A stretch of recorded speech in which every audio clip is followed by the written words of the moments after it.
Hello dear students, this one is my ninth lecture of the chapter Biological Classification. Now in this lecture I will discuss about the slime mold and protozoa. तो previous lecture में मैंने कौन कौन सा topic discuss कर लिया था, kingdom protista का, chrysophytes, dinoflagellates and then the euglenoids. Now in this lecture I will discuss about the slime mold and protozoa, which are the two other members of kingdom protista. ठीक है. Now before going to the lecture, अगर तुम लोगों को मेरा videos अच्छा लगता है तो then please subscribe my channel, then hit the bell icon to get notification for future videos and then share with your friends. Now हम लोग स्टार्ट करते हैं from the slime mold. ठीक है. तो स्लाइम मोड अगर देखो, जो एंट्रेंस में बहुत बार आ चुका है एग्जाम में, एंट्रेंस एग्जामिनेशन में, या फिर एज ए शॉर्ट क्वेश्चंस या फिर as a MCQ questions in board exam.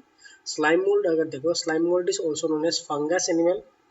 Fungus animal यहाँ पे क्यों बोला जा रहा है स्लाइम मोल्ड को? Because slime mold contains certain characters which are quite similar to the fungi. At the same time it is also similar with the animals. ठीक है. तो that is why slime molds are also known as fungus animal or they are also known as protistan fungi. Protistan fungi क्यों बोला जा रहा है? Because fungi are saprophyte, most of the fungi are saprophyte. At the same time slime molds are also saprophyte, but they are belongs to kingdom protista. ठीक है. That is why they are also known as protistan fungi. तो fungus animal या फिर protistan fungi, that means it is the slime mould. Now अभी हम लोग देखने जा रहे हैं what are the characteristic features of slime mould. तो फर्स्ट अगर they are also known as slime fungi. Slime मतलब क्या होता है? स्लिपरी और स्लाइमी फंजाई. इनका क्या सेकेंड कैरेक्टर अगर देखो, दे लैक सेल वॉल. इनके केस में सेल वॉल नहीं है. ठीक है. Showing amoeboid movement and feeding habit. ये जो देखो सेल वॉल नहीं है, ठीक है, मतलब ये प्लेन सेल के तरह बिहेव नहीं करता, प्लस एमीबॉइड मूवमेंट दिखाई देता है, which is the characteristic feature of most of the few of the animal cells, या फिर एमीबा के साथ भी होता है amoeboid movement. And feeding habit, कुछ फॉर्म में फीडिंग हैबिट भी दिखाई देता है. तो दैट मीन्स ये जो सेकेंड कैरेक्टर जो मैंने यहाँ पे तुम लोगों के साथ डिस्कस किया, जैसे lack of cell wall, then amoeboid movement and feeding habit, this are the characteristic feature of animal, जिसके वजह से फंगस एनिमल का कैरेक्टर तो हम लोगों को समझ में आ गया. They lack chlorophyll like fungi. Fungi की तरह इनके केस में क्या नहीं होता है? क्लोरोफिल पिगमेंट नहीं होता. And they are saprophytic in nature. ठीक है.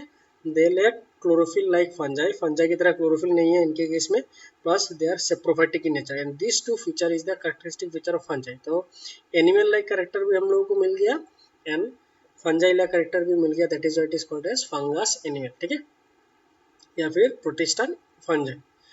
नाउ द नेक्स्ट फीचर अगर देखो, the vegetative phase of thallus, मतलब उनका जो मेन इंडिविजुअल ऑर्गेनिज्म जो होता है, which is called as thallus. The vegetative phase of thallus is free living multinucleated mass of protoplasm called plasmodium. This one is very important. मैंने यहाँ पे देखो प्लाज्मोडियम को बोल्ड करके रखा है, क्योंकि ये जो पॉइंट है, this one is very important because NEET exam में बहुत बार आ चुका है. What is the vegetative form और vegetative phase of slime mould? It is known as plasmodium. Plasmodium क्या है देखो, the vegetative phase of thallus. ठीक है. थैलास मतलब the structure is free living multinucleated mass of protoplasm which is known as plasmodium. Plasmodium क्या होता है? एक तो होता है मल्टीन्यूक्लिएटेड, एंड ये क्या है? It is a vegetative form. ठीक है, not the reproductive form, it is the vegetative form which is called as plasmodium. तो प्लाज्मोडियम अगर देखो, plasmodium contain diploid nucleus. Diploid nucleus मतलब दो न्यूक्लियस रहता है. लैक सेल वॉल नहीं है, एंड सेक्रेट स्लाइम, जिसके वजह से इनको बोला जाता है स्लाइम. It secrete slime. तो प्लाज्मोडियम का कैरेक्टर क्या है देखो, plasmodium contain diploid nuclei, lack cell wall and secrete slime. ये हो गया कैरेक्टरिस्टिक फीचर ऑफ प्लाज्मोडियम. अभी देखो ये जो प्लाज्मोडियम जो है, they reproduce by means of spore formation. How they reproduce by means of spore formation. अभी क्या होता है देखो, when the spores are germinate, जब ये स्पोर जर्मिनेट होता है, मतलब जब स्पेरेट होता है या फिर पेरेंट बॉडी से अलग हो जाता है, the spore germinate to produce myxamoebae और biflagellated swarm cells behaving like gametes. The amoeba like structure form होता है which is called as myxamoebae. ठीक है.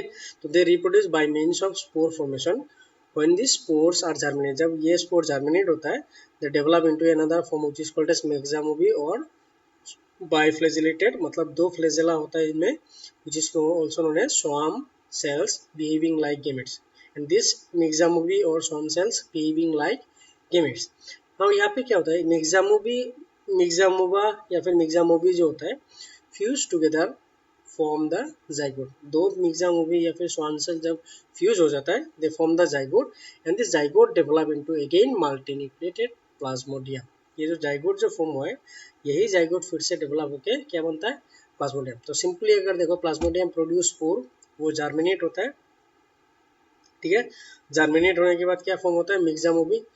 This megamoebae actually act as gamete.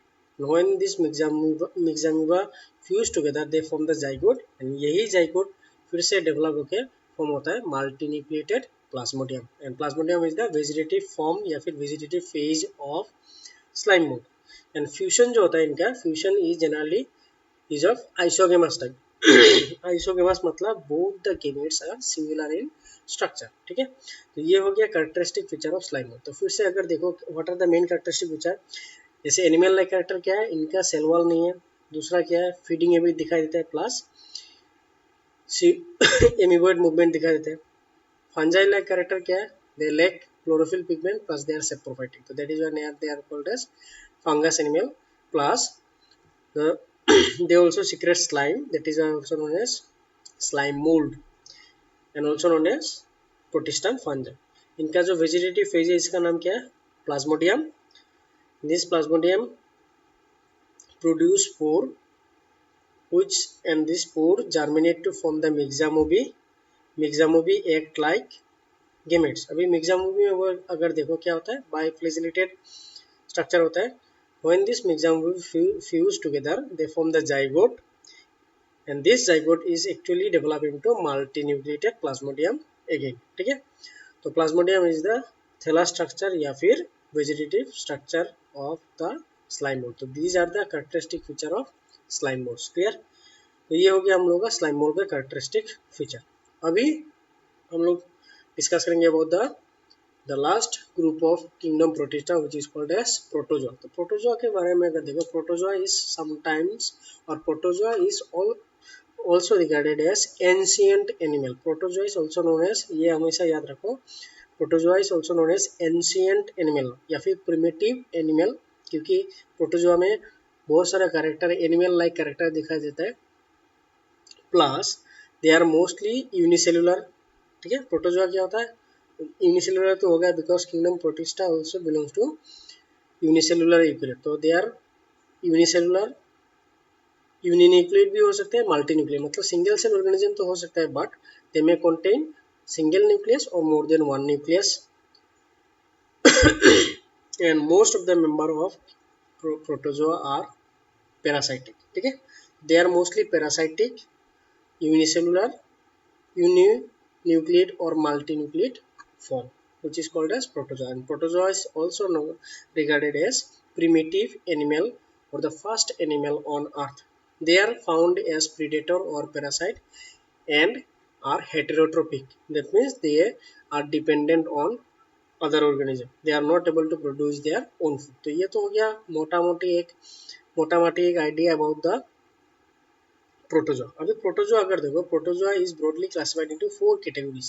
तो क्लासिफिकेशन ऑफ प्रोटोजोआ अगर देखो, based on their few structural feature, protozoa को हम लोगों ने 4 कैटेगरी में डिवाइड किया. क्या क्या है देखो, first one is called as zooflagellates और मेस्टिकोफोरा. फर्स्ट जो कैटेगरी आता है they are known as zooflagellate और मेस्टिकोफोरा. अभी यहाँ पे अगर देखो जूफ्लेजिलेट और मेस्टिकोफोरा का मतलब क्या है, नाम से देखो जूफ्लेजिलेट्स मतलब in this group of protozoa flagella is present in their structure, मतलब flagellated form. सेकेंड अगर देखो, second one is called as Sarcodina और एमीबॉइड प्रोटोजोआ मतलब एमीबा लाइक होगा. दैट मींस इनमें एक कॉमन कैरेक्टर क्या दिखाई देगा, दे कंटेन सीडोपोडिया, ठीक है. तो सार्कोडिना और एमीबॉइड प्रोटोजोआ ये हो गया सेकेंड कैटेगरी.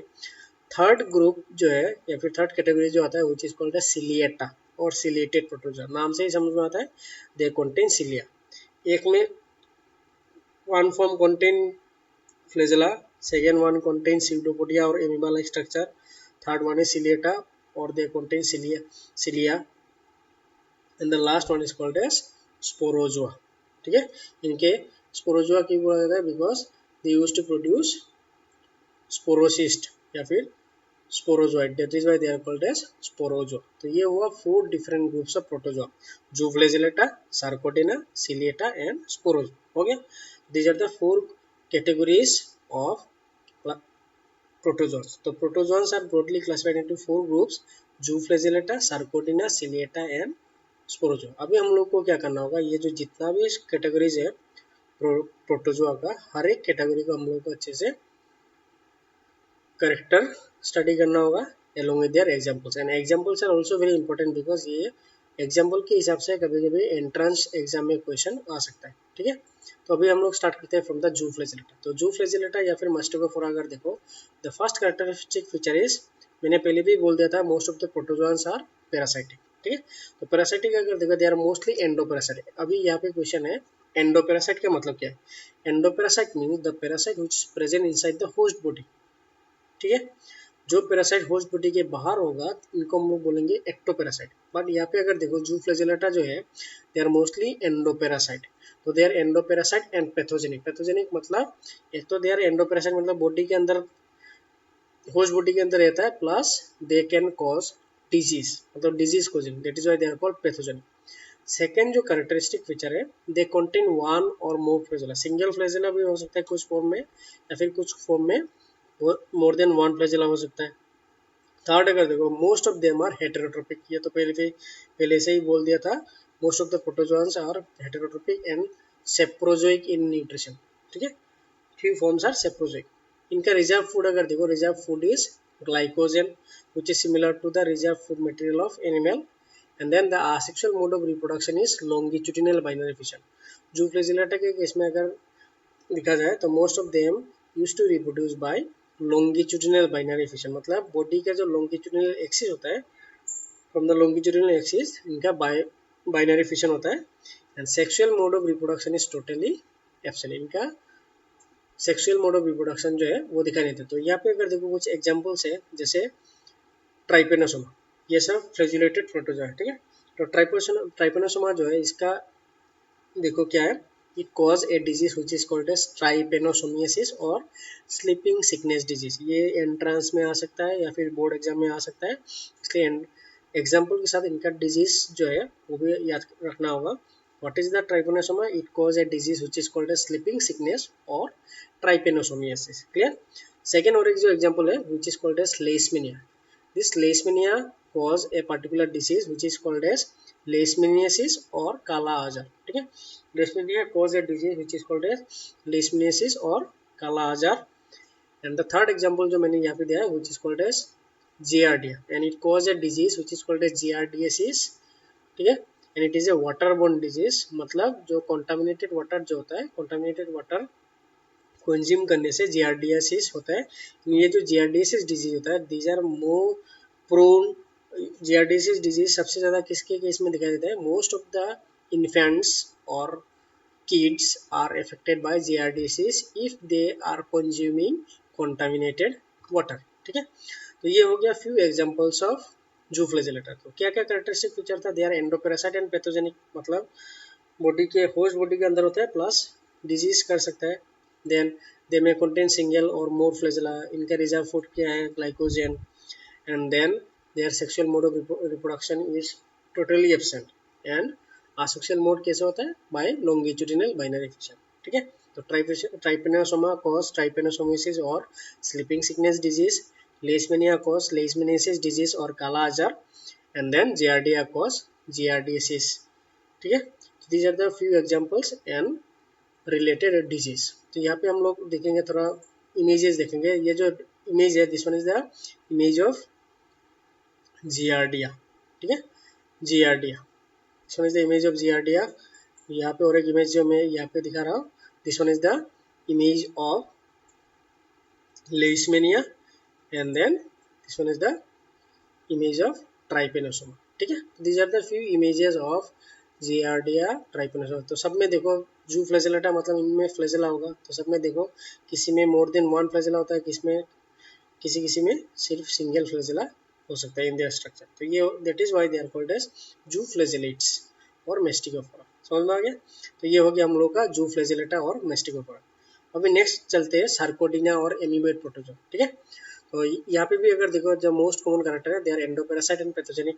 ये भी बॉडी के अंदर ही होगा, होस्ट बॉडी के अंदर बस डिजीज कर सकता है। लोकोमोशन इनका अगर देखो, locomotion generally occurs by the formation of finger like structure which is called as pseudopodia or false feet। ये जो पॉइंट है pseudopodia और false feet, ठीक है। their locomotion is carried out by finger like projection which is called pseudopodia और false feet. Pseudo का मतलब होता है फॉल्स, ठीक है। तो pseudopodia, pseudo means false, podia means feet, false feet. यहाँ पे अगर देखो pseudopodia not only involve in the process of locomotion but at the same time pseudopodia also helps in capturing food material और engulfing food material, ठीक है। ये pseudopodia का दो पर्पस है, एक तो लोकोमोशन, दूसरा क्या है engulfing food. They are heterotrophic and holozoic in nutrition। Holozoic मतलब they obtain solid food। Asexual reproduction generally occurs by binary fission या फिर multiple fission। मतलब binary fission में क्या होगा, सिंगल पेरेंट इक्वली डिवाइड होकर दो डॉटर्स इंडिविजुअल फॉर्म कर सकता है, या फिर मल्टीपल फिशन में क्या होगा, सिंगल पेरेंट से बहुत सारा मल्टीपल डॉटर सेल्स या फिर डॉटर इंडिविजुअल फॉर्मेशन होगा। तो ये they are asexual mode of reproduction generally occurs by binary fission या फिर मल्टीपल फिशन। और ये भी कंडीशन के ऊपर डिपेंड करता है। Binary fission generally found in favourable condition and multiple fission जो होता है it generally occurs during unfavourable condition. Next अगर देखो sexual reproduction is by syngamy. Syngamy मतलब by the simple fusion of gametes और complete fusion of gamete and they may be uninucleate और multinucleate. Most of the form जो है इनका case में single nucleus भी हो सकते हैं या फिर सेवरल न्यूक्लियस भी हो सकते हैं। तो these are the characteristic feature of Sarcodina और एमीबोइड प्रोटोजोआ। तो what are the characteristic feature, they are endoparasite and pathogenic, locomotion generally carried out by finger like structure or outgrowth which is called pseudopodia। and pseudopodia का और function क्या होता है, they also used to involve in capturing food। then there are sexual mode of reproduction is by binary fission या फिर multiple fission। sexual reproduction simply occurs by syngamy and they may be uninucleate or multinucleate। तो इनका अगर example अगर देखो, यहाँ पे देखो मैंने एग्जांपल दिया एमीबा एंड एंटामीबा। यहाँ पे एमीबा तो हम लोगों को समझ में आता है। एंटामीबा अगर देखो, entamoeba is a parasitic form which cause a disease which is called as amoebic dysentery और एमोबियासिस। एमोबिक डिसेंट्री और amoebiasis is generally caused by the entamoeba, ठीक है। तो उसका साइंटिफिक नेम अगर देखो entamoeba histolytica which is responsible for causing a disease which is called as amoebic dysentery और amoebiasis. Then third जो एग्जांपल है एल्फिडियम। तो यहाँ पे अगर देखो ये जो डायग्राम जो या फिर स्ट्रक्चर है, this one is the structure of amoeba, ठीक है। तो यहाँ पे अगर देखो कॉन्ट्रेक्टाइल वैक्यूल है, स्यूडोपोडिया होता है, फूड वैक्यूल, न्यूक्लियस, मेम्ब्रेन, ठीक है। एक्टोप्लाज्म मतलब बाहर का साइटोप्लाज्म और एंडोप्लाज्म मतलब जो साइटोप्लाज्म सेल्स के अंदर की तरफ होता है। और यहाँ पे अगर देखो इनके स्ट्रक्चर में क्या होता है, देखो कॉन्ट्रेक्टाइल वैक्यूल जो मोस्ट ऑफ द प्रोटोजोआन्स में दिखाई देते हैं। तो what is the function of this contractile vacuole, this contractile vacuole is actually the structure which used to regulate the osmotic balance. मतलब ऑस्मो रेगुलेशन में कॉन्ट्रेक्टाइल वैक्यूल का important role होता है। सेकेंड और एक स्ट्रक्चर अगर देखो, this one is the structure of entamoeba histolytica. ये जो एंटामीबा जो है, एंटामीबा का स्ट्रक्चर, तो यहाँ पे बहुत सारा स्ट्रक्चर मैंने दिया है। बहुत सारा स्ट्रक्चर का मतलब क्या है, एंटामीबा का बहुत सारा स्टेजेस होता है। जैसे this one is the adult entamoeba which is called as trophozoite, ठीक है, एडल्ट एंटामीबा। देन इनका देखो माइनोटा फॉर्म, देन आता है सिस्टिक फॉर्म, ठीक है। तो बहुत सारा फॉर्म्स होता है, वो हम लोग सेकेंड ईयर में जाके पढ़ेंगे about the life cycle of Entamoeba histolytica. तब जाके ये सब स्ट्रक्चर का मतलब हम लोग को समझ में आ जाएगा। यह डिफरेंट फॉर्म्स ऑफ एंटामीबा या फिर different stages of life cycle found in Entamoeba histolytica. एक एक जो स्ट्रक्चर जो है, जब suppose this one is the structure of adult structure which is called trophozoite. ये हो गया माइनोटा, मतलब ये मैग्ना फॉर्म है तो ये माइनोटा है। Then they enter into cystic form. Cystic form में देखो एक न्यूक्लियस है, यहाँ पे दो न्यूक्लियस बन गया, दो नहीं चार हो गया तो टेट्रान्यूक्लिएट सिस्ट, दो होने से बाइन्यूक्लिएट सिस्ट, तो बहुत सारा सिस्टिक फॉर्म होता है, ठीक है। तो ये हो गया डिफरेंट फॉर्म्स ऑफ एंटामीबा। तो हम लोगों ने कौन सा कर लिया, सार्कोडिना और एमीबोइड प्रोटोजोआ। अभी हम लोग जाते हैं टाइप्स ऑफ स्यूडोपोडिया। स्यूडोपोडिया तो हम लोगों ने डिस्कस कर लिया, it is the finger like structure और protoplasmic outgrowth which helps in locomotion. अभी यहाँ पे अगर देखो in different groups of protozoa different types of pseudopodia is found। तो एक्चुअली यहाँ पे अगर देखो there are 4 different types of pseudopodia प्रेजेंट, lobopodia, filopodia, reticulopodia and axopodia. Lobopodia का मतलब है ब्लांट pseudopodia जो जनरली एमीबा के केस में दिखाई देता है, ठीक है। फिलोपोडिया मतलब filamentous pseudopodia with tapering ends, ठीक है। एक तो फिलामेंटस होगा एंड टेपरिंग एंड्स मतलब the terminal part of the pseudopodia become pointed, ठीक है। तो इसमें अगर देखो ये किसके केस में दिखाई देता है, यूग्लिफा में। एंड देन रेटिकुलोपोडिया, रेटिकुलोपोडिया मतलब ब्रांच्ड pseudopodia। pseudopodia जो होगा इसका बहुत सारा ब्रांच होगा and which form a network. Reticle का मतलब ये नेटवर्क। तो they are filamentous and branch pseudopodia which form a network. ये जनरली किस में दिखाई देता है, एल्फिडियम के केस में। And axopodia, these are straight radiating pseudopodia each supported by axial filament, इसलिए इसका नाम देखो एक्सोपोडिया। एक्सियल फिलामेंट होता है दैट इज कॉल्ड एक्सोपोडिया। तो these are the different forms of pseudopodia। Lobopodia मतलब ब्लांट pseudopodia, फिलोपोडिया मतलब filamentous pseudopodia with tapering end, reticulopodia means branch pseudopodia with network, and exopodia means straight radiating pseudopodia with axial filament। यहाँ पे अगर देखो ये image अगर देखो this one देखो, तो pseudopodia जो फॉर्म हुआ है finger like structure, this are blunt which is the this जो ए जो है A B C D 4 images है। द नंबर ए जो है, तो this A image is indicating the lobopodia, B is indicating the filopodia, this C indicating the reticulopodia. Reticulopodia मतलब branch pseudopodia with network, and exopodia means the fine radiating pseudopodia with axial filament। axial filament मतलब इसके structure के अंदर देखो एक rod like structure दिखाई दे रहा है, ठीक है, which is called as axial filament। तो this one is the structure of exopodia। तो these are the images of 4 different types of pseudopodia। क्या क्या था, लोबोपोडिया, फिलोपोडिया, रेटिकुलोपोडिया एंड एक्सोपोडिया। यानी यहाँ पे जितना भी डायग्राम जितना भी टाइप्स है इसके हर एक के साथ देखो एक मैंने कुछ एग्जांपल्स दिया है। These examples are also very important for your NEET examination along with the types of pseudopodia, ठीक है। तो ये नीट एग्जामिनेशन के लिए तुम लोग के लिए बहुत फायदेमंद होगा। टाइप्स ऑफ pseudopodia अच्छे से पढ़ना। यही टाइप्स ऑफ pseudopodia मैं फिर से लोकोमोशन एंड मूवमेंट चैप्टर जब कराऊंगा इन एनिमल फिजियोलॉजी तब फिर से मिलेगा, but still in this chapter also you have to study the different types of pseudopodia।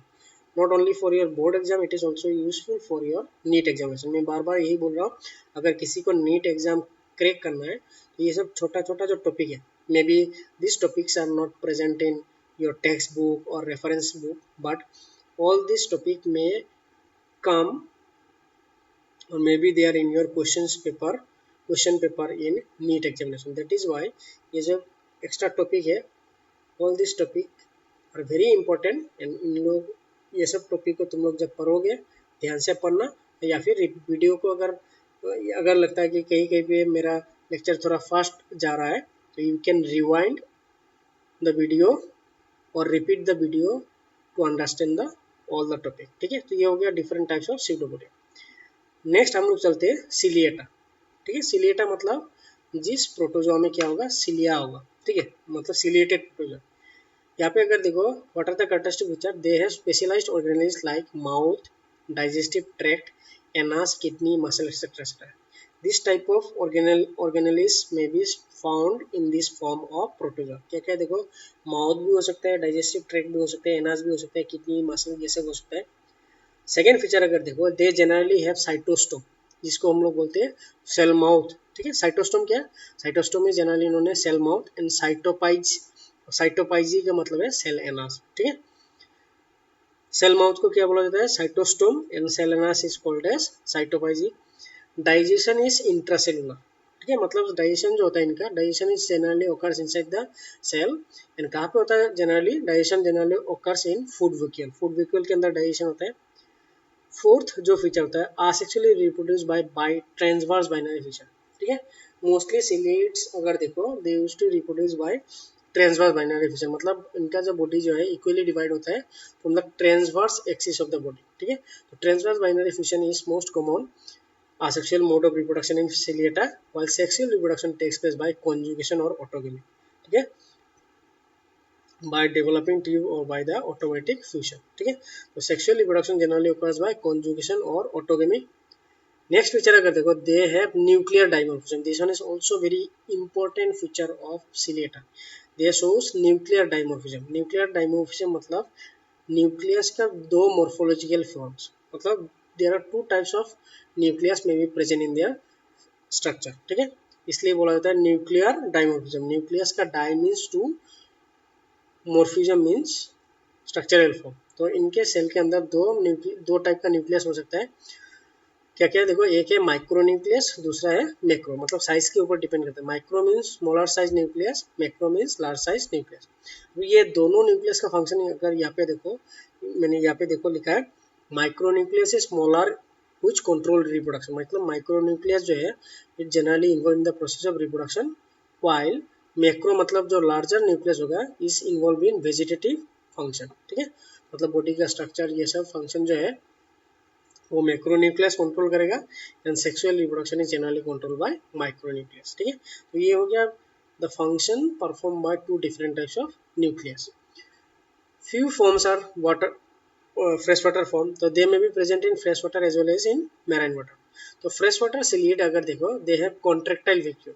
ठीक है, तो अभी ये जो कॉन्ट्रेक्टाइल वैक्यूल होता है in case of fresh water form, what is the function of this contractile vacuole? This contractile vacuole helps in osmoregulation. तो यहाँ पे देखो ये जो पॉइंट है, fresh water ciliates have contractile vacuole for osmoregulation. This one is also very important point और important feature. इसको अच्छे से पढ़ लेना बिकॉज शॉर्ट क्वेश्चंस के लिए बहुत इंपॉर्टेंट है. तो फ्रेश वाटर सिलिएट अगर देखो have contractile vacuole for osmoregulation, then body is externally covered by pellicle. Instead of cell wall, their body is covered by pellicle, and then they have specialized structure which is fusiform and act as organ of defense and anchorage. ठीक है, तो ये हो गया characteristic feature of Ciliata. तो Ciliata में क्या क्या कैरेक्टर होता है? दीज आर द फॉर्म जिनमें ऑर्गेनलीज होता है, जैसे like mouth, anus, digestive tract, kidney etcetera etcetera. इनमें जो दे हैव साइटोस्टोम मतलब सेल माउथ एंड साइटोपाइजी मतलब सेल एनास. ठीक है, इनके केस में दो nuclear there are two different forms of nucleus are present. One is micro nucleus and macro nucleus. Micro nucleus क्या था? Involve in reproduction. Macronucleus perform the vegetative function. Then यहाँ पे अगर देखो, they are in fresh water form, they contain contractile vacuole. And what is the function of this contractile vacuole? This contractile vacuole actually maintain the osmoregulation. ठीक है, and their body is covered by pellicle. तो ये हो गया. And what is the nature of digestion? Their digestion is intracellular digestion. तो these are the characteristic feature of Ciliata. तो यहाँ पे हम लोग जाएंगे द एग्जांपल ऑफ सिलिएटा. अगर देखो, the most common example of Ciliata is the paramecium. तो ये जो स्ट्रक्चर जो है, दिस स्ट्रक्चर इज द और the image is the structure of paramecium. यहाँ पे अगर देखो क्या क्या स्ट्रक्चर है, देखो this one is oral group. यहाँ पे देखो बक्केल एडवेंचर, सेल माउथ मतलब साइटोस्टोम, सेल एनास भी होता है which is called as cytopyge. इनके केस में फूड व्हीकल होता है जहाँ पे intracellular digestion, these are the food vehicles. ठीक है, जहाँ पे इंट्रासेलुलर डाइजेशन होता है. मैक्रो न्यूक्लियस होता है प्लस माइक्रो न्यूक्लियस होता है. तो मैक्रो न्यूक्लियस का फंक्शन क्या था? इस macro nucleus actually perform vegetative function. Micro nucleus involve in sexual reproduction. Radiating canals होते हैं एंड देन क्या होता है देखो, contractile vacuole. And what is the function of this contractile vacuole? This contractile vacuole involve in osmoregulation. And यहाँ पे अगर देखो एनाल पोल है, मतलब साइटोपाइज भी बोल सकते हैं, और cytoproct through which the undigested food material is released out. तो this one is the structure of a paramecium. यहाँ पे अगर देखो, their body the structure of paramecium अगर देखो, the whole body or the surface of the body contains several small hair-like structure which is called as cilia, and this cilia helps in locomotion or movement in the medium और मतलब water bodies में. ठीक है, तो ये हो गया structure of paramecium. अभी नेक्स्ट चलते हैं हम लोग द लास्ट ग्रुप और the last type of protozoa which is called as Sporozoa. तो they have simple body organism due to parasitic mode of life. ये जो स्पोरोजोआ जो होता है, Sporozoa are truly parasitic, truly endoparasitic. That is why Their body organization is quite simple because of this parasitic mode of life. Second feature अगर देखो they are endoparasitic and pathogenic, ये तो common ही है. Third feature अगर देखो they generally show alternation of generation between asexual and sexual generation. मतलब they shows alternation of generation. मतलब क्या होता है, आसेक्सुअल फॉर्म से आसेक्सुअल जो फॉर्म होता है उससे फॉर्म होता है सेक्सुअल इंडिविजुअल का, and sexual individual again produce asexual structure. मतलब आसेक्सुअल स्ट्रक्चर से फॉर्म होता है सेक्सुअल स्ट्रक्चर, सेक्सुअल स्ट्रक्चर से फिर से फॉर्म होता है आसेक्सुअल स्ट्रक्चर. मतलब ये ऑल्टरनेटली चलता रहता है इन देयर लाइफ साइकिल. तो that means which is called as alternation of generation. ठीक है, between asexual and sexual generation. Life cycle always involve the formation of haploid cells called sporozoite. That is why they are called as sporozoa. Life cycle में अगर देखो they always involve in the formation of haploid cell which is called as sporozoite. And then the life cycle shows alternation of generation and is monogenetic or digenetic. This one is also very important point. Few forms are monogenetic or few may be digenetic. Monogenetic मतलब those parasite complete their life cycle in single host, they are called as monogenetic. अगर if a particular sporozoa complete their life cycle in two hosts, जैसे plasmodium is the parasite of malaria, malarial parasite है. ठीक है, ये तुम लोगों ने school में भी पढ़ा होगा. Plasmodium vivax which cause malaria. तो प्लाज्मोडियम जो है, प्लाज्मोडियम के केस में क्या होता है, to complete their life cycle they require two hosts. One is human, another one is female Anopheles mosquito. मतलब उनके लाइफ साइकिल अगर कंप्लीट करना हो, इनको क्या जरूरी होता है, दो होस्ट बेहद जरूरी होता है. That is why they are called as digenetic. अगर कोई भी प्रोटोजोआ या फिर कोई भी parasite complete their life cycle in single host, जैसे एंटामीबा, एंटामीबा का सिंगल होस्ट कौन है, ह्यूमन बॉडी और human that means they are monogenetic. वो अलग चीज है, वो होता है in case of amoeboid protozoa. तो स्पोरोजोआ के केस में भी कुछ फॉर्म में क्या होता है, मोनोजेनेटिक हो सकता है और फ्यू फॉर्म्स आर डाइजेनेटिक. मतलब डाइजेनेटिक फॉर्म में क्या होगा, they require two host for the completion of life cycle. And monogenetic के केस में क्या होगा, they require one single host for the completion of their life cycle. तो ये हो गया हम लोग का स्पोरोजोआ. तो ये जो स्ट्रक्चर है this one is the sporozoite structure of Plasmodium vivax. यहाँ पे देखो प्लाज्मोडियम वाइवेक्स लिखा है. ठीक है, तो ये हो गया स्ट्रक्चर. तो हम लोगों ने किंगडम प्रोटिस्टा यहाँ पे कंप्लीट कर लिया. And within few days I will discuss or upload about the kingdom fungi. ठीक है, for and for now be safe, stay at home, and if you like my videos subscribe my channel and share with your friends. Thank you for watching my videos.